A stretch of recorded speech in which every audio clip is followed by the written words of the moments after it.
네, 오늘 말씀 보겠습니다. 오늘 우리 교회를 꿈꾸다 마지막 시간인데요. 우리가 여섯 번째입니다. 사도행전 11장 18절부터 26절까지 우리 보도록 하겠습니다. 오늘 마지막으로 읽어보네요. 네, 같이 한번 읽겠습니다. 그들이 이 말을 듣고 잠잠하여 하나님께 영광을 돌려 이르되 그러면 하나님께서 이방인에게도 생명 얻는 회개를 주셨도다 하니라. 그때에 스데반의 일로 말미암아 환란으로 말미암아 흩어진 자들이 베니게와 구브로와 안디옥까지 이르러 유대인에게만 말씀을 전하는데 그 중에 구브로와 구레네 몇 사람이 안디옥에 이르러 헬라인에게도 말하여 주 예수를 전파하니 그의 손이 그들과 함께 하심에 수많은 사람들이 믿고 주께 돌아오더라. 예루살렘 교회가 이 사람들의 소문을 듣고 바나바를 안디옥까지 보내니 그가 이르러 하나님의 은혜를 보고 기뻐하여 모든 사람에게 굳건한 마음으로 주와 함께 머물러 있으라 권하니 바나바는 착한 사람이요 성령과 믿음이 충만한 사람이라. 이에 큰 무리가 주께 더하여지더라. 바나바가 사울을 찾으러 다소에 가서 만남에 안디옥에 데리고 와서 둘이 교회에 1년간 모여 있어 큰 무리를 가르쳤고 제자들이 안디옥에서 비로소 그리스도인이라 일컬음을 받게 되었더라. 아멘. 네, 오늘 여섯 번째 마지막 시간입니다. 우리 지난 5주간 동안요, 교회를 어떻게 세워가는지, 그리고 누가 세워가는지에 대해서 우리가 말씀을 좀 같이 살펴봤습니다. 그래서 교회는 하나님께서 설계하시고 또한 그 설계도에 따라서 우리는 교회를 세워나갑니다. 편견을 깨트리는 사람들을 통해서 그리고 이름 없는 사람들을 통해서 서로 다른 사람들을 통해서 교회는 세워지죠. 이 설계도의 중심에는 예수님이 있어야 됩니다. 그리스도가 있어야 되죠. 그래서 그리스도를 중심에 두고 교회를 세워갑니다. 자, 이제 교회를 세워간다라는 건 이제 교회가 어떤 방향을 향해서 점점점 나아간다라는 뜻인데 하나님께서 우리에게 명령을 하셨더라면 우리가 교회의 목표 방향도 한번 점검을 해봐야 되겠죠. 그게 바로 오늘 내용입니다. 교회의 종착점 어디를 방향을 세우고 가야 되느냐? 바로 사람을 세우는 교회가 되어야 된다. 이것이 우리를 향한 하나님의 명령입니다. 복음이 전파되면서 안디옥 교회가 세워졌어요. 이때 가장 처음 한 일은 뭐냐면요, 예루살렘 교회가 바나바를 안디옥에 파송한 거였습니다. 즉 잘 준비된 리더를 보냈다는 거죠. 그래서 공동체를 더 단단하게 하기 위해서 그 기반을 준비하기 위해 보냈습니다. 바나바가 안디옥 교회의 마음을 잘 모으고 어떻게 교회를 잘 세워 나갈 수 있을지 이 과정들을 우리가 살펴보는데요. 그 준비가 잘 되자 사람들이 더 많은 무리가 몰려오기 시작을 합니다. 이제는 좀 더 혼자서 감당하기 힘든 시간이 되었어요. 그래서 바나바는 다소에 있는 사울을 데리고, 즉 바울을 데리고 안디옥 교회로 데리고 와서 둘이서 함께 1년간 이 성도들을 가르치고 교육을 합니다. 그래서 이 사람들이 이어서 등장하는 단어가 있는데 제자가 되었다 해요. 이 제자들이 그리스도인이라 불렸다라는 게 오늘의 말씀입니다. 제자를 삼는 게 뭘까요? 제자 삼는 거, 교회에서 일하는 사람을 세우는 게 제자를 삼는 걸까요? 네, 그건 아니겠죠. 교회의 크기 혹은 공동체의 크기를 성장시키려고 제자를 삼는다, 혹은 흔히 말하는 제자 훈련을 한다 이러면 분명 무조건 실패합니다. 네, 실패해요. 제자는 그게 제자가 아니거든요. 사람을 세우는 것이 우리가 규모를 위해 수단으로 삼는 게 되어선 절대로 안 되는 거죠. 즉 제자가 수단이 되어야 된다는 게 아닙니다. 제자는 하나님께서 명령하신 것이기 때문에 결국 마지막 목표가 되어야 돼요. 사람을 세우는 건 예수님의 명령이에요. 예수님은 명령을 통해서 사람을 세우라라고 하십니다. 왜 그럴까? 그냥 하나님이 하시면 되는데 왜 굳이 어렵게 사람들을 모으고 사람들을 세우고 제자로 만들어서 복음을 전하라고 하실까? 그냥 전능하신 하나님께서 그냥 일하시면 될 텐데. 그렇기 때문에 우리는요, 제자를 세워나가는 첫 번째 단계에서요, 하나님의 일하심의 방식을 조금 이해할 필요가 있어요. 하나님은요, 전능하시지만 하나님 홀로 모든 것들을 다 하시지 않으세요. 그게 하나님의 특징입니다. 하나님은요, 우리와 관계를 맺었어요. 우리를 지시하기 위해서, 명령하기 위해서 종이나 노예나 흔히 말하는 요즘 로봇 같은 그런 존재가 우리가 아니라는 거죠. 관계를 맺은 사람, 관계 속에 우리가 있습니다. 그렇다면 하나님께서 우리에게 관계 속에서 말하는 이야기들, 요청하는 지점들이 분명히 있겠죠. 하나님 혼자 다 하시면 우리 뭐가 돼요? 한마디로 그거예요. 하나님 혼자 다 하시면 내가 알아서 할게 하고 그냥 우리를 그냥 바보처럼 놔두는 거 사실은 옳은 결정이 아니거든요. 보통 부모님들이 자녀들을 교육한다라고 할 때 어떤 뭐 초등학생 뭐 아니면 유치원생 뭐 한글을 가르치기도 하고 뭐 영어를 가르치기도 할 때 모른다고 해서 계속해서 답을 알려준다면 이 아이가 성장할까? 아니라는 거죠. 내가 다 해줄게. 엄마가 어차피 다 해줄 거 내가 뭐해? 약간 이렇게 되는 거죠. 근데 하나님의 일하심의 방식이 그렇지 않다라는 거야. 하나님의 일하심의 방식은 우리를 관계 속에서 인정하고 세워나가며 특별히 우리가 하나님과의 관계 속에서 존재감을 느끼고 소속감도 느끼면서 하나님과 함께 일한다는 그 마음을 가지고 나아갈 수 있도록 우리에게 자리를 마련해 주신다라는 거죠. 그게 하나님의 일하심의 방식이에요. 어떨 때 보면 하나님이 일하시는 게 아니고 우리 혼자 일하는 것 같은데 이런 느낌이 간혹 들 때도 있겠지만 하나님께서 우리와 함께 손잡고 이 일들을 해 나가시기 원한다라는 겁니다. 자, 그게 우리가 제자를 시작하는 데 있어서 중요한 출발점이에요. 즉 제자는요 자기가 하고 싶은 걸 다 하고 단순히 교회를 불리는 그런 도구가 되는 것이 아니라 하나님께 함께 일하는 사람들인 거죠. 하나님의 사역을 함께 동참하면서 만들어 나가는 겁니다. 자, 그렇다면요 안티옥 교회에선 사람들에게 이게 맡겨진 일들을 어떻게 좀 해나갔을까 그 과정들을 좀 보려고 하는데요. 먼저 첫 번째는요 공동체의 변화에 대해서 좀 긴밀하게 반응을 하는 게 첫 번째 단계였어요. 교회는요 생명체입니다. 저는 이걸 좀 강조하고 싶은데요. 생명체요. 우리 공동체 청년이부도 마찬가지입니다. 예를 들어서 태어나고 또한 성장하고 자라고 때로는 죽을 수도 있습니다. 그 말은 우리 공동체가 없던 공동체였지만 사람들이 모여서 공동체를 탄생시키기도 하고 성장하고 더 청년의 때, 장년의 때 이런 모습도 있겠지만 또 노쇠하면 없어질 수도 있어요. 네. 없어질 수도 있어요. 그게 우리 조직의 공동체의 특징인 거죠. 어쩌면 우리 가운데 있어서 굉장히 에너제틱 할 때도 있겠지만 때로는 우리 스타일에 맞게 캄다운 할 때도 있겠죠. 막 올라갔다가 내려갔다가 정신없는 그런 경우도 있을 겁니다. 때로는요 공동체가 생명체라면 우리가 병들어 아파서 누워 있을 때도 분명히 있을 것이고요. 우리의 모든 것들이 다시 한번 더 회복돼서 일어나는 경우도 분명히 있을 겁니다. 사람하고 똑같다라고 보시면 됩니다. 자, 그렇다면 사람하고 똑같다면 아픈 사람이라면 우리가 좀 더 관심을 가지고 특별히 우리 가족이라면 병원을 데려간다든지 좀 더 몸을 따뜻하게 한다든지 밥을 못 먹고 있으면 밥을 좀 먹을 수 있도록 뭐 죽이라도 준비해 준다든지 이런 과정을 통해서 회복시키고 또한 이 사람들이 더 잘 할 수 있도록 우리 가족 안에서 해야 되잖아요. 그게 사람의 행동이거든요. 공동체가 생명체라면 동일하다라는 거예요. 공동체가 생명체라면 공동체의 변화에 맞게 우리가 긴밀하게 반응할 필요가 있습니다. 우리 공동체가 힘을 내고 있다면 더 응원하고 격려하고 우리 공동체가 아파서 쓰러지고 있다면 다시 한 번 더 회복할 수 있도록 그 여건들을 마련해 주면서 우리가 일어날 수 있도록 서로가 서로를 응원하고 힘을 내야 하는 거죠. 자, 그렇다면 우리 공동체 변화에 맞게 긴밀하게 반응하려면 어떻게 해야 되느냐?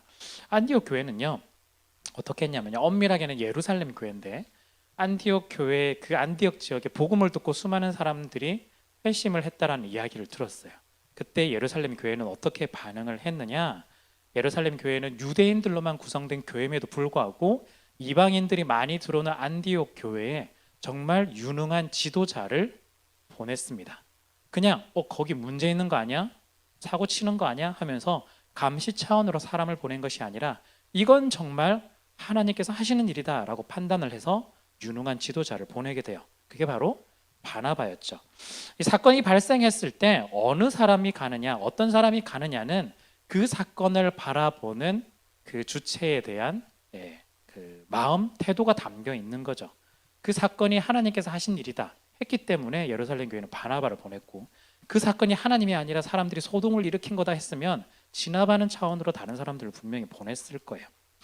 우리가 이렇게 말씀을 드리면 우리 지금 안디옥 교회지만 어쩌면 감이 안 잡힐 수도 있겠지만 이런 예를 한번 들어보는 거예요. 만약에 우리 청년이부 공동체 가운데 외국인들이 조금씩 오기 시작했다. 그것도 한 사람, 두 사람 이러면 우연일 수도 있겠지만 어쩌다가 4명, 5명이 됐어요. 이게 우연일까? 우리가 영적으로 긴밀하게 이 공동체의 변화를 간지한다면 하나님께서 보내셨을 거야 라고 하면서 우리가 그들이 적응할 수 있도록 그들이 어떻게 하면 이 공동체 가운데 또한 대화를 하면서 소통하면서 하나님의 복음을 들을 수 있도록 우리가 고민을 하고 대처를 해야 하는 거죠. 이런 거예요. 안디옥 교회가 그런 대처를 했다라는 거예요. 우리가 때로는 우리가 직장을 다니기 때문에 어떤 특정한 직업군들이 굉장히 많이 증가하고 있다. 그건 하나님께서 또한 우리에게 보여주는 신호일 수도 있다라는 거죠. 단순히 뭐 예를 들어서 의사가 많아서 의사를 뭔가를 해야 된다 그런 뜻이라기보다는 그들을 통해서 우리에게 보여주는 게 있고 그들을 통해서 하나님께서 하시는 일들이 분명히 있기 때문에 우리는 영적으로 민감하게 잘 반응하면서 바라볼 필요가 있습니다. 현재 우리 청년일부 공동체 분위기는 어떤 것 같으세요? 네, 영적인 분위기. 여러분들이 영적인 눈을 들어서 긴밀하게 볼 때 어떤 느낌으로 좀 다가오시나요? 우리가 코로나 시기 때는요, 좀 우울한 감도 되게 많았고요. 또한 좀 힘든 그런 과정들도 분명히 있었지만 지금 제가 느끼기에는 우리가 이런 우울한 감들을 다 버리고 좀 새롭게 되기를 원하는 그런 마음들, 그런 기류들이 계속해서 나오는 것 같습니다. 하나님을 좀 더 알아가길 원하고요. 또한 말씀과 기도에 좀 더 집중하기를 원하는 그런 사람들도 증가하고 있고요. 또한 찬양으로 하나님을 좀 더 고백하는 사람들이 좀 더 많아지고 있는 것 같아요. 개인의 고백이 아닌 공동체 고백으로 함께 좀 나누고 함께 이 공동체를 세워 나가기를 원하는 그런 마음들도 우리 가운데 좀 많이 있는 것 같습니다. 자, 그렇다면 이게 저만의 생각일까요? 네, 아마 그런 마음들이 분명히 있을 것 같은데 이런 변화에 맞춰서 우리도 어떻게 반응할지 그게 참 중요하다라는 거예요. 에이, 저러고 말겠지 이러면 아무것도 안 일어나요. 이게 진짜 하나님께서 하시는 일이다. 우리가 기도하고 준비했을 때 그런 과정들이 느껴진다면 더 많은 마음들을 모아야 되겠죠. 우리가 생명체라면 우리가 조금 더 꿈틀꿈틀대고 좀 더 반응하고 있다면 이 좀 더 꿈틀꿈틀대는 걸 좀 더 에너지 있게 만들어 나가는 과정들이 우리 가운데 반드시 있다라는 거죠. 어린아이가 아니라 성장이 필요해요. 신앙도 똑같거든요. 어린아이가 아니라 어른이 되기 위한 과정으로 한 단계 한 단계 낼 때 필요한 에너지를 주고 필요한 과정들을 제공해 주고 우리가 그런 것들이 좀 필요합니다. 리더를 세우는 것도 좀 마찬가지입니다. 변화에 따라서 리더를 세워가기도 하는 것이 필요한데요. 우리가 예전 방식에 여전히 우리가 머물러 있다면 리더를 제대로 세우지 못할 거예요. 아마 옛날 방식, 여러분들이 생각하기에 옛날 방식이라면 이런 거일 수도 있습니다. 어떤 제자 훈련을 깐깐하게 해서 성경도 몇 장이 그런지 확인하고 큐티도 몇 번 했는지 하고 기도도 몇 번 했는지 하고 또 예배도 주일 예배 말고 수요도 드리고 뭐도 드리고 다 해서 그런 걸 다 체크해가지고 그런 과정들을 거친 사람들만이 리더가 되는, 그래서 그런 조건들을 채운 사람들이 되는 걸 생각한다면 아마 우리들 중에 아무도 할 사람이 없지 않을까. 그렇지 않을까요? 어쩌면 이건 옛날 방식일 거예요. 제자 훈련은요, 그런 과정, 물론 훈련의 과정은 우리 가운데 반드시 필요하고 해야 되지만 그걸 했다고 해서 제자가 되는 게 아니거든요. 우리가 사람 됨됨이를 계속해서 서로가 만들어가면서 특별히 예수님의 모습을 닮아가는 것들이 어떤 것들인지 우리 가운데 연구하고 고민하고 실제 삶을 살아가는 과정 속에서 제자가 조금씩 되니까요. 그렇다면 우리가 지금 반복되는 기류 중에서 변화되는 기류 중에서 우리가 리더들을 또 어떻게 세워나갈 것인지에 대한 고민과 관심과 또한 자기가 또한 헌신, 그런 것들이 함께 좀 필요할 겁니다. 지난번에 읽었던 본문이었는데요, 사도행전 13장 1절에 안디옥 교회의 지도자들이 등장했었어요.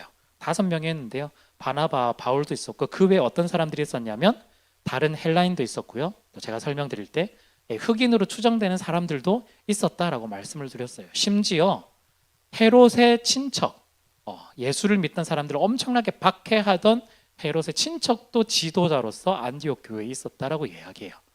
안디옥 교회가 이런 사람들을 지도자로 세울 수 있는 이유가 무엇이었을까요? 여전히 유대인들을 강조하고 여전히 율법만을 강조하면서 지켰냐 안 지켰냐 이것만 따졌으면 아무도 될 수 없었을 거예요. 유대인들만 가능하니까요. 유대인들 중에서도 제대로 된 사람만이 가능하니까요. 그런데 그 조건을 다 없애고 오로지 하나님의 그 사역을 위해서 자신의 헌신하고 또한 하나님을 위해서 살아가는 이 사람들, 또한 열심을 다한 사람들을 인종에 관계없이, 색깔에 관계없이 모두 다 지도자로서 설 수 있었다라는 겁니다. 그렇다면 우리를 볼 때도 마찬가지다라는 거죠. 우리도 함께 지도자를 세워가고 리더를 세워가는 과정 속에서 옛날의 시각으로 보는 것이 아니라 하나님께서 우리의 성경을 말씀을 통해서 새롭게 보여주는 그 시각들을 통해서 한 명씩 한 명씩 새롭게 분야별로 세워 나갈 수가 있는 겁니다. 방금 말씀드렸던 사도행전 13장 1절 뒤에는 어떤 이야기가 있냐면요. 2절하고 3절에 이런 말씀이 있는데 제가 한번 읽어 드릴게요. 주를 섬겨 금식할 때에 성령이 이르시되 내가 불러 시키는 일을 위하여 바나바와 사울을 따로 세우라 하시니 이에 금식하며 기도하고 두 사람에게 안수하여 보내니라. 이거 주어는요 안디옥 교회예요. 안디옥 교회에다가 하나님께서 말씀을 하시는 거예요. 바나바와 사울을 내가 또 쓸 곳이 있다. 그랬더니 안디옥 교회가 어떻게 반응을 했냐면 기도하고 금식하는 과정 속에서 결정을 하고 이 사람들에게 안수해서 다른 곳으로 파송을 합니다. 사실은요 이걸 맥락을 조금 설명을 드리면 안디옥 교회가 세워진 지 얼마 안 됐어요. 그런데 지도자가 5명이 생겼어요. 처음에 바나바와 바울이 1년 동안 계속해서 가르쳐서 3명의 지도자를 더 세웠던 거죠. 그래서 5명이 되었던 거예요. 그런데 얼마 지나지 않아서 하나님께서 다시 한 번 더 말씀하시는 거예요. 내가 또 해야 될 일들이 있다. 하나님 나라를 위해서 또한 써야 될 일들이 있다라고 하니까 이 교회는요 생긴 지 얼마 되지 않았는데 다시 2사람을 파송하는 거예요. 심지어 그냥 흔히 말하는 이제 갓 배운 제자가 아니라 이 안디옥 교회를 거의 설립에 가깝죠. 바나바와 바울 1년 동안 가르쳤던 이 2사람 메인 지도자를 보내는 거예요. 이 엄청난 사실은 결단이거든요. 여러분들이 만약에 직장에 계실 때 또한 우리 교회도 마찬가지인데요. 시작한 지 얼마 안 됐어요. 이제 조금 뭔가 되는 것 같아. 이제 할 수 있을 것 같아 하는데 그 할 수 있을 것 같아 할 때 거기서 제일 중요한 역할을 맡았던 2사람이 다른 일을 하러 가야 되는 거예요. 여러분들 어떠실 것 같아요? 사실은 굉장히 힘들거든요. 안디옥 교회도 사실은 좀 비슷했을 수도 있어요. 이런 마음처럼. 그런데 하나님께서 하신다고 하니까 우리 조직도 중요하겠지만 단지 우리 조직을 위해서 리더를 세운 것이 아니라 하나님께서 말씀하시는 변화의 기류에 따라서 하나님 나라를 이루고 나가기 위해서 기꺼이 안수하면서 기꺼이 축복하면서 보내게 되었죠. 그래서 바나바와 바울은 선교행을 떠나서 많은 지역에 교회를 세우고 많은 지역에서 하나님 나라 복음을 전파할 수가 있었습니다. 자, 여러분, 우리가 리더를 세운다라는 건요, 특히 교회 안에서 이렇게 이야기를 하니까 또 저도 뉘앙스도 있긴 하지만 가족장을 세운다거나 국장을 세운다거나 이거 너무 중요하죠. 그게 첫 번째 이유인 것도 맞아요. 그렇지만 그게 우리의 궁극적인 목표가 아니라는 거예요. 그렇다면 우리가 리더가 된다는 건 가족장, 국장으로 섬기는 것도 리더일 수도 있겠지만 여러분들이 각자 있는 그 자리, 직장에서도 가정에서도 학교에서도 있는 그곳 가운데서 여러분들이 리더가 될 수가 있다라는 거예요. 선한 영향력을 끼칠 수 있는 리더. 그곳 가운데서 하나님 나라를 이루어내고 하나님 나라를 만들어 나갈 수가 있는 겁니다. 그래서 1차적으로 볼 때는 우리 교회 안에서 청년이부 가운데 세워지는 리더겠지만 또한 우리가 궁극적으로는 하나님 나라를 계속해서 만들어가는 모든 곳에서 세워지는 리더가 될 수 있다. 언제? 하나님께서 부어주시는 이 변화의 기류를 우리가 캐치를 하고 반응할 때입니다.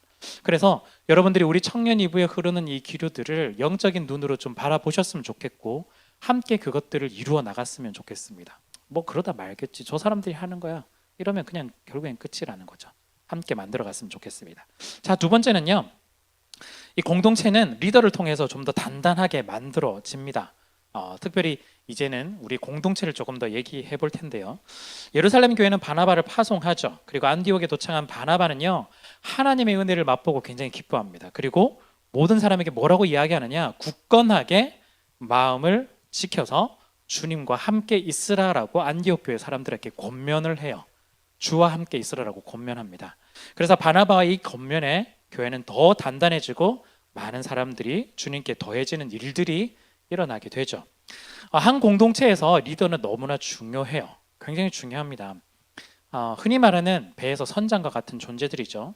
이 사람이 뭔가 잡다한 일은 아닌 것 같지만 또 잡다한 일을 하기도 하고 또 무엇보다 제일 중요한 방향 키를 잡아서 어디로 갈지를 결정하는 사람들이기도 합니다. 그래서 이 선장과 같은 리더는 너무나 중요하다고 할 수가 있죠. 회사에서도 이런 경우 좀 많이 보셨을 거예요.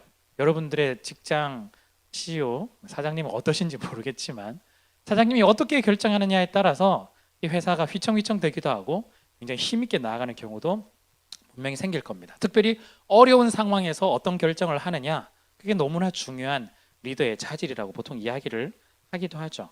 그런데 리더들이 이런 결정들을 할 때 이 결정이 어떻게 만들어질까? 단순히 찍기일까? 감으로 할까? 감으로 하시는 분들 한두 번 맞출 수는 있어도 대부분 실패하거든요. 감이 아니거든요. 결국에는 경험과 노하우와 그런 어떤 것들을 통해서 훈련을 통해서 만들어지는 겁니다. 수많은 경험을 쌓고 그 경험을 쌓는 과정 속에서도 그냥 단순한 반복된 학습이 아니라 그냥 리더로서의 판단력, 결정력들을 계속해서 훈련돼 나가는 거죠.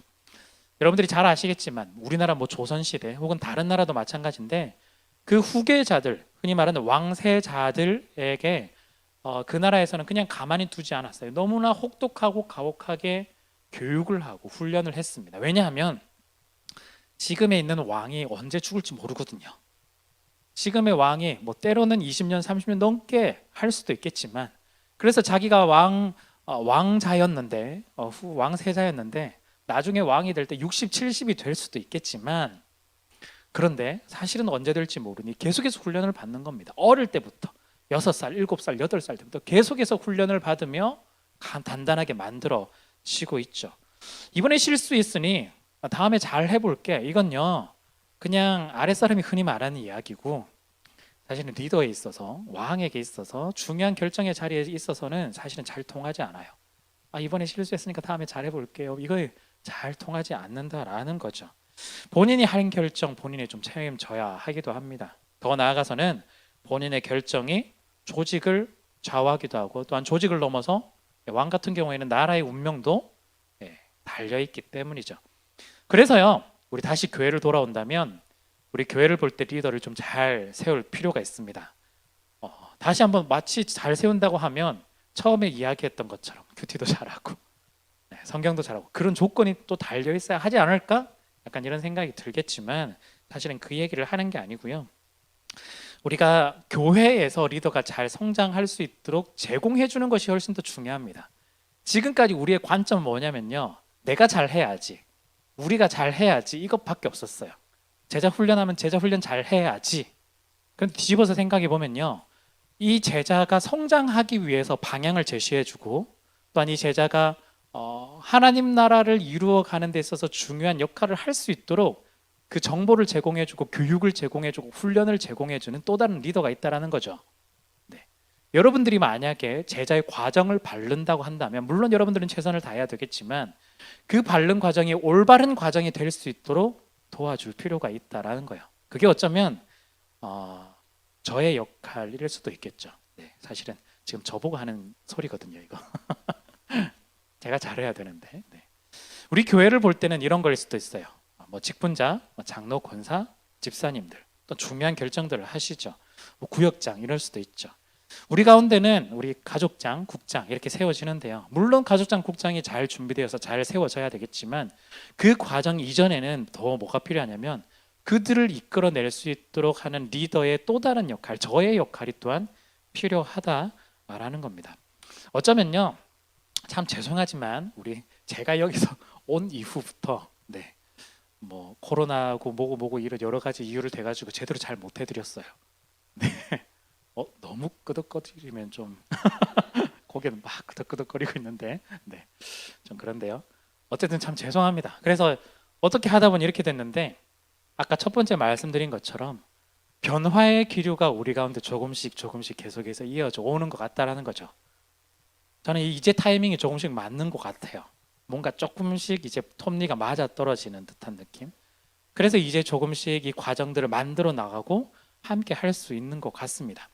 오늘 청년 2부 청년 2부 칼럼 소식지의 칼럼에 양육에 대해서 완전히 다 쓰지는 못했고요. 다음 주에 한 번 더 이야기를 할 텐데 첫 번째 이야기를 조금 담았어요. 이 과정을 통해서요. 사람을 세우는 일에 조금 더 힘을 실어 보려고 해요. 그 말은 단순히 숫자를 늘리기 위해서 단순히 우리 공동체의 어떤 가족장, 국장만을 많이 세우기 위해서가 목표가 아니라 진짜 여러분들이 계시는 곳에서 정말 제자로서 특히 이 제자는 하나님 나라를 살아가는 제자로서 키워내기 위한 과정들로 제공을 해주고 싶다는 거죠. 올바르게 잘 성장할 수 있도록. 그래서 수료가 목표가 아닙니다. 보면 여기 과정 밑에 보면은 새가족, 풍삼첫, 풍삼기 이렇게 했는데 3개밖에 없거든요. 그리고 우리 지금 세 가족이 아니신 분은 두 개밖에 없어요. 다음에 뭔가 더 있어야 되지 않을까? 아니, 없어요. 이게요, 수료가 목표가 되면 뭐가 되냐면요, 과정이 자꾸 늘어나요.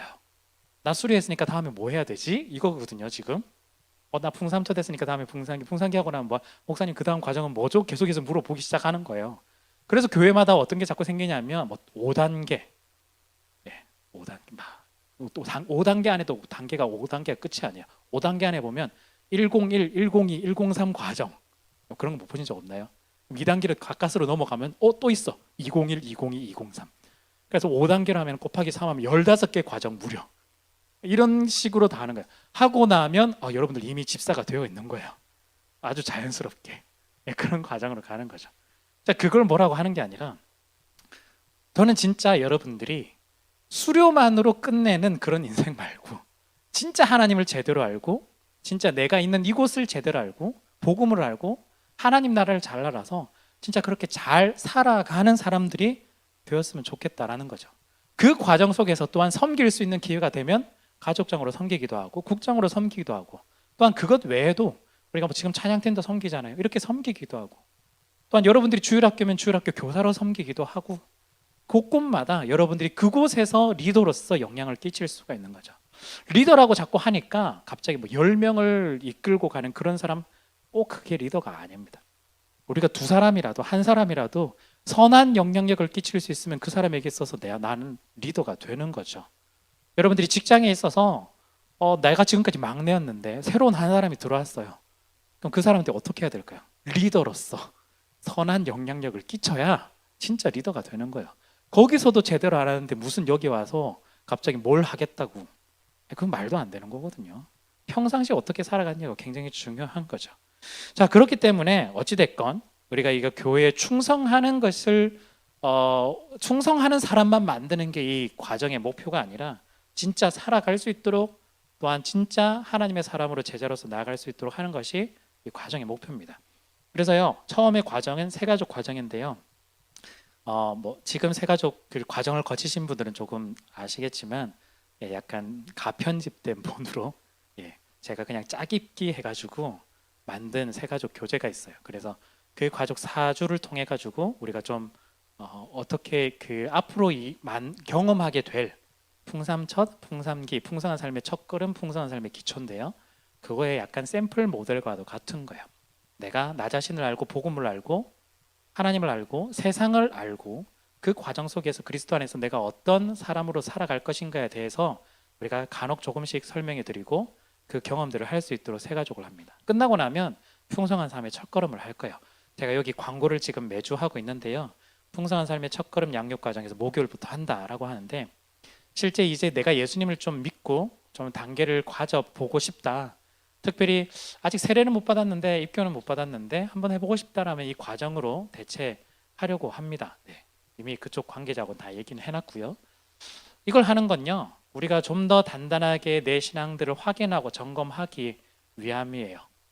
점검하기 위함입니다. 그래서 이건 저희가 전체 필수 과정으로 진행해 보려고 하거든요. 그래서 뭐 지금이 안 되더라면 상황이, 다음번 할 때는 꼭 하시고, 또 다음번에 안 되면 또 그 다음이라도 하셔서 꼭 하시면 좋겠습니다. 그래서 풍성한 삶의 첫걸음을 마치고 나면 뭘 하냐면요, 풍성한 삶의 기초를 해요. 이 기초는요, 베이직이 아니고 파운데이션이에요. 약간 토대를 쌓는 거예요. 토대를 쌓는다라는 말이 우리에게 의미하듯이, 우리가 살아가는 데 있어서 그냥 단순히 머리에 지식으로 만드는 것이 아니라 단단하게 내 기반, 신앙의 기반을 만드는 작업이라고 하실 수가 있어요. 이건요, 지난주부터 저랑 우리 가족장, 국장, 그리고 그 외에 몇몇 분들과 함께 시작을 했습니다. 물론 1대1이거든요, 원래는. 근데 지금은 사정상 1대1은 못하고 같이 좀 줌으로 나눠서 이틀 동안 나눠서 하고 있는데요. 이 과정들이 끝나면 언제냐면 한 5월쯤 돼요. 그러면 우리가 6월 달에 새롭게 가족이 개편이 되거든요. 지금 있는 멤버들, 같이 하는 멤버들이 다 가족장이 된다 그런 보장은 없겠지만, 다시 가족장을 하게 될 경우에는 이 가족장이 풍성한 삶의 첫걸음을 수료한 사람들을 대상으로 이제 1대1로 관계를 맺어 나갈 거예요. 왜 1대1일까? 부담스럽게. 여러분들 지금도 우리 예배 형식이 제가 1대 다수로 설교하고 하잖아요. 근데 이러면 긴장감 사실 많이 떨어지거든요. 저랑 눈이 마주치면 괜찮지만 눈이 안 마주치면은 오늘 그냥 뭐 가볍게 이렇게 할 수 있지만 1대1은 굉장히 강력해요. 관계거든요, 관계. 그러면 이 관계 속에서 함께 하나님을 이야기하고 나누는 과정 속에서 우리 좀 더 성장할 수가 있습니다. 그러면 수료가 목표가 아니라고 말씀을 드렸기 때문에 이걸 과정을 끝낸 끝 이게 아니라 이후에 어느 정도 삶을 또 살다가 다시 한 번 더 내 신앙을 좀 점검해야 될 것 같아 하면 다시 풍성한 삶의 기초를 또 해보는 거야. 그때는 이전에 했던 그 사람과 함께 하는 경우도 있겠지만 때로는 다른 사람과 함께 할 수도 있겠죠. 하면서 다시 한 번 더 정답을 찾아가고 내 신앙의 토대를 다시 한 번 더 세워나가는 과정들을 해 나갈 겁니다. 제가 설명을 일부러 조금 드렸는데 기회가 많이 없을 것 같아서 이 과정을 통해서요 우리가 리더들은 좀 더 단단해질 거예요. 예. 어떤 특별한 조건을 채워야 리더가 된다 이런 것이 아니라 이 과정들을 통해서 리더가 좀 더 단단해지고 리더들은 우리 공동체 교회를 좀 더 단단하게 만들어 갈 거예요. 여러분들께서도 이 부분들에 대해서 기대를 해주시고 함께 동참해 주시고 함께 응원해 주시고 기도를 해 주셔야 되겠습니다. 예루살렘 교회가요 바나바를 보내서 안디옥 교회를 시작을 했잖아요. 근데 안디옥 교회는 얼마 지나지 않아서 또 단단해져서 바나바와 바울을 또다시 파송을 하게 돼요. 우리도 그런 경험들을 같이 해봤으면 좋겠습니다. 우리가 여기에서만 머무는 제자들이 아니라 우리가 일하고 있는 곳곳마다 우리가 제자로 파송이 되어서 그곳에서 하나님 나라를 선포하고 하나님 나라를 이루어내는 꿈을 한번 꿨으면 좋겠어요. 그래서 여기에서 우리끼리만 잘하는 거 말고 같이 하나님 나라를 만들어 나갔으면 좋겠습니다. 자, 그래서 이어지는 마지막 세 번째인데요. 혼자가 아닌 함께 세워가는 것이 우리 가운데 좀 너무나 중요합니다. 바나바요 혼자 아니었어요. 처음엔 혼자 왔거든요. 근데 처음엔 너무 좋았죠. 그렇지만 사람들이 계속해서 모여들기 시작하니까 부담이 되었을 거예요. 한 사람이 더 필요하다. 결국에는 다소에 있는 사울을 찾아가서 사울을 데리고 옵니다. 사울이 거기에 약간 짱박혀 있듯이 있었거든요. 사울을 데려와서 둘이서 함께 안디옥에서 1년 동안 계속해서 교육하고 가르쳤더니 26절 마지막에는 제자들이 돼 있어요. 제자들이 그리스도인이라 일컬음을 받게 되었다. 한 사람이 아니라 두 사람이서 함께 이 일들을 해 나가는 것이 굉장히 참 중요합니다. 우리는요 혼자서 뭘 하려고 하는 잠깐 그 세대, 그 시대를 살고 있어요. 저도 제 성향에 굉장히 혼자 사는 걸 너무 좋아하긴 하는데 우리가 혼자서 한다는 게 사실은 한 면으로 보면 되게 교만한 거거든요. 나 혼자 다 할 수 있어 이거예요. 그런데 특히 하나님의 일을 할 때는요 더욱더 겸손해져서 내가 나 혼자서 불가능하다는 걸 인정하고 옆 사람에게 손을 내미는 것이 필요합니다. 우리 혼자서 달려가봐야 아무 소용없어요. 예를 들어 천국 가는데 혼자서 뛰어가봐야 천국에 아무도 없는데 무슨 소용이 있겠어요. 재미도 없이. 같이 가는 거예요. 좀 천천히 가도 괜찮아요. 물론 좀 힘들겠지만 답답하겠지만 옆에 있는 지체들하고 함께 손잡고 한 걸음씩 한 걸음씩 가보는 거예요. 그래서 천국 갔을 때 다 같이 즐겁게 행복하게 지내는 거죠. 나 혼자 막 달려가서 나 1등 이래가지고 언제 올지도 모르는 사람들 기다리면서 그냥 재미없게 있는 것보다 함께 가는 거예요. 그게 지금 우리 공동체에 필요한 거거든요. 혼자가 아니라 함께 이루어 간다는 것. 그렇다면 교역자도 혼자 할 수 있을까? 여러분 저 믿지 마세요. 네. 네. 저 의지하지 마세요. 네. 혼자서 안 할 거거든요. 그래서 여러분들하고 같이 하고 싶습니다. 사실은 그래도 저하고 조금 교제해 본 사람들은 아시겠지만 또 시키면 또 다 하거든요. 다 할 수 있어요.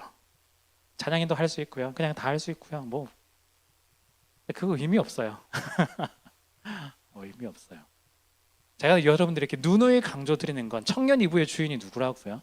여러분들이에요. 저 아니에요. 저 좀 했으면 딴 데 갈 수도 있어요.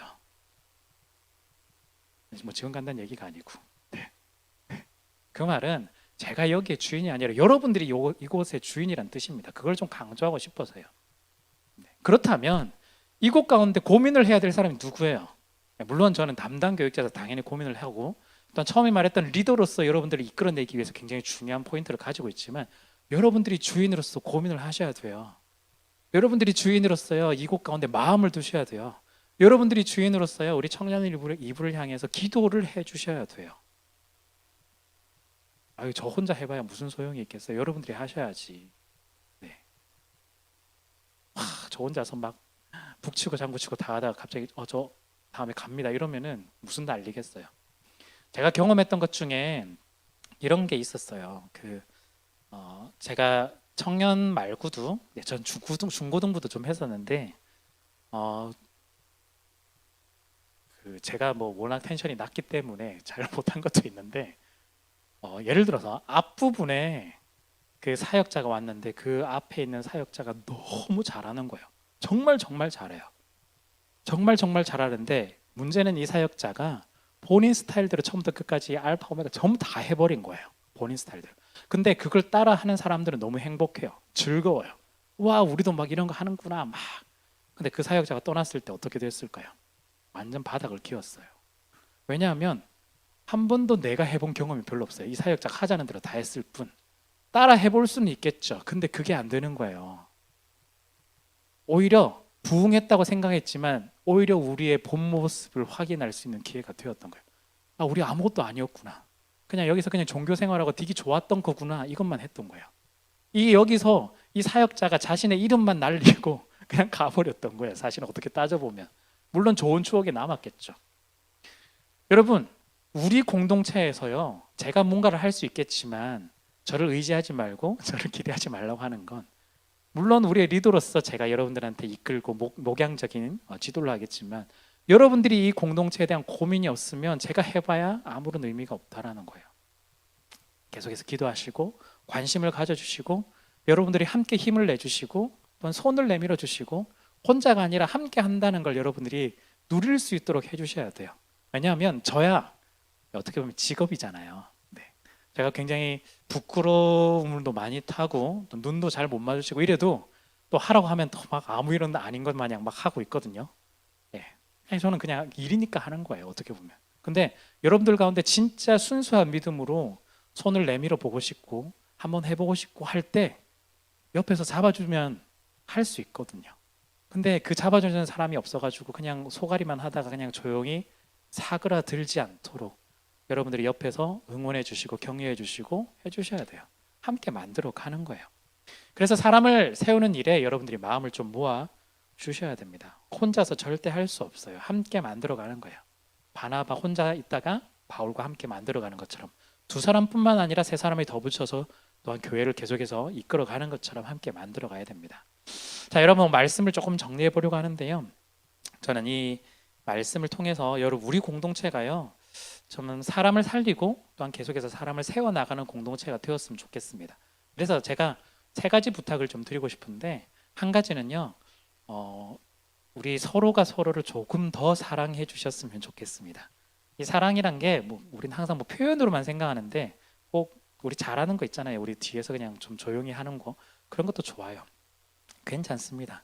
그런데 우리가 무관심으로 끝내지 말고 더 사랑해 주셨으면 좋겠습니다. 이 사랑의 말은 저 사람이 어떤 상황에 있는지 어떤 처지에 있는지도 이해해 보려고 노력하는 것도 포함이 돼요. 그 사람에 대해서 더 배려해 보는 것도 포함이 돼요. 너 왜 그랬어? 이게 아니라 수고 많았어. 정말 잘했어. 응원하고 칭찬해 주는 게 필요해요. 우리 안에서 실수를 하게 된다면, 다른 사람들이 다 쳐다보게 된다면 더 이상 그 일들을 할 수 있을까요? 못해요. 우리가 그 사람에게 대해서 계속해서 격려하고 칭찬하고 응원하고 함께 할 수 있는 그런 분위기를 만들어줄 때 우리가 진짜 사랑으로 만들어지는 공동체가 될 수 있는 겁니다. 그래서 사랑의 손을 내밀어 주셨으면 좋겠고요. 두 번째는 여러분들이 우리 공동체를 위해서, 특히 리더를 위해서 좀 더 기도를 많이 해주셨으면 좋겠습니다. 저를 위해서도 좀 해주시고 우리 가족장, 국장들을 위해서, 또한 섬기고 있는 많은 사람들이 있잖아요. 우리 찬양팀도 그렇고 기도를 좀 많이 해주셨으면 좋겠어요. 그래서 섬겨 나가는 이 과정들이 하나님의 기쁨이 되도록, 그래서 이 섬김이 그냥 우리의 이름을 드러내는 것이 아니라 하나님을 드러낼 수 있는 귀한 섬김이 될 수 있도록 여러분들이 기도를 해주셨으면 좋겠습니다. 그리고 마지막 세 번째는요, 우리 모두가 리더가 되는 일에 마음을 좀 모아주셨으면 좋겠습니다. 모두가 리더가 되셨으면 좋겠어요. 여기에 리더의 의미는 이제 아시겠죠? 우리 교회 안으로 볼 때는 어쩌면 섬김의 일들이 될 수도 있고요, 가족장, 국장이 될 수도 있어요. 하셨으면 좋겠습니다. 그리고 그 외에 난 가족장, 국장 안 될 것 같아, 그렇다면 여러분들이 계신 곳에서 리더가 되어 주셔야 돼요. 제가 말씀드렸던 것처럼 직장에서, 선후배 관계에서 여러분들이 그냥 자리로 그래서 아랫사람을 무너뜨리고 또 뭉개고 하는 게 아니라 더 세워주고 더 사람답게 나갈 수 있도록 더 일 잘할 수 있도록 돕고 그 선한 영향력들을 여러분들이 계속해서 나아갈 수 있는 리더가 될 수 있어야 돼요. 그곳에서 하나님 나라를 세우고 그곳에서 하나님을 선포할 수 있는 사람들이 되어야 한다라는 겁니다. 여러분, 우리가 리더가 되면 그 자리에 있으면 뭔가 잘할 것처럼 보이겠지만 사실은 그게 아니거든요.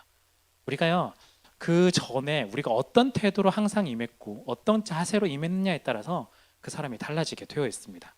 제가 마지막으로 이 얘기만 드리면 그리스의 철학자 에픽테토스라는 사람이 있었는데요. 그 사람이 뭐라는 얘기했냐면 환경이 사람을 만드는 게 아니다. 네. 쉽게 말하면 자리가 사람을 만드는 게 아니다. 환경은 그가 어떤 사람인지를 드러낼 뿐이다. 이렇게 이야기를 해요. 네. 자리에 가면 자기의 노골적인 모습이 나오는 사람이 있는 반면에 자리에 가면 굉장히 잘 섬기는 사람도 분명히 생기죠. 그러면 그 자리가 그 사람을 만들었느냐? 가족장 리더가 되면 그 사람이 그렇게 되느냐? 아니라는 거예요. 원래부터 그런 사람이 그 자리에 갔을 때 자기의 노골적인 게 드러나기도 하고 원래 섬겼던 사람들이 더 잘 섬기게 되고 그렇게 된다라는 거죠.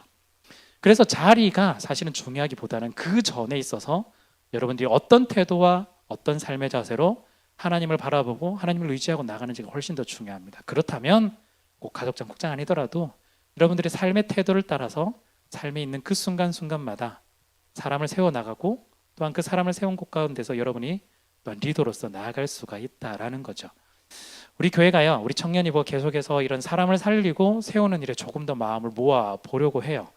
여러분들이 이 기류를 영적인 눈으로 바라보시고 함께 마음을 나눠주셨으면 좋겠고 또한 여기에 여러분들이 기도를 더 많이 해주셨으면 좋겠습니다. 그래서 여러분들이 우리 안에서도 가족장 국장으로 너무 강조하나요?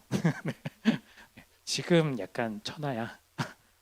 갑자기 5월달에 얘기하면 좀 그렇잖아요. 네. 좀 신기하지 않나요? 이거 설교 계획이랑 이렇게 맞춰가지고 뭐 어쩌고저쩌고 이거 하고, 네, 다 제가 큰 그림 속에 지금 하고 있는 겁니다. 네. 어쨌든 네, 여러분들이 그렇게 섬겼으면 좋겠고, 또한 여러분들이 있는 자리에서도 잘 섬겼으면 좋겠습니다.